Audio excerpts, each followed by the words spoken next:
তোমরা কি শিয়াল আর টক আঙুরের গল্পটা শুনেছ?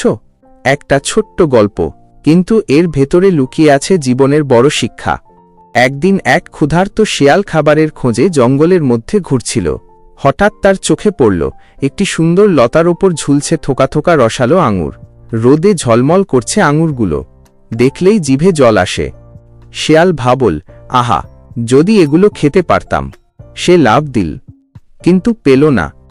একটু থেমে আরও একবার চেষ্টা করল, তবুও না। আরও উঁচুতে লাফ দিল, তবুও আঙুর রয়ে গেল নাগালের বাইরে। ক্লান্তির সুর বারবার চেষ্টা করতে করতে শিয়াল ক্লান্ত হয়ে পড়ল। শরীর ঘামে ভিজে গেল, নিঃশ্বাস ভারী হয়ে উঠল। অবশেষে সে থেমে গেল। এবার আঙুরগুলোর দিকে তাকিয়ে ঠোঁট বাঁকিয়ে বলল, এই আঙুরগুলো নিশ্চয়ই টক, খাওয়ার যোগ্যই নয়।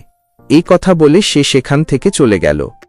বন্ধুরা, এই ছোট্ট গল্পটি আমাদের বড় শিক্ষা দেয়। আমরা অনেক সময় যা পাই না তাকে ছোট করে দেখি।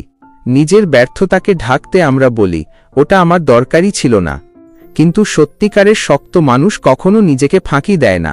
সে ব্যর্থতা মেনে নেয় এবং আবার চেষ্টা করে। কেমন লাগলো এই বর্ণনা?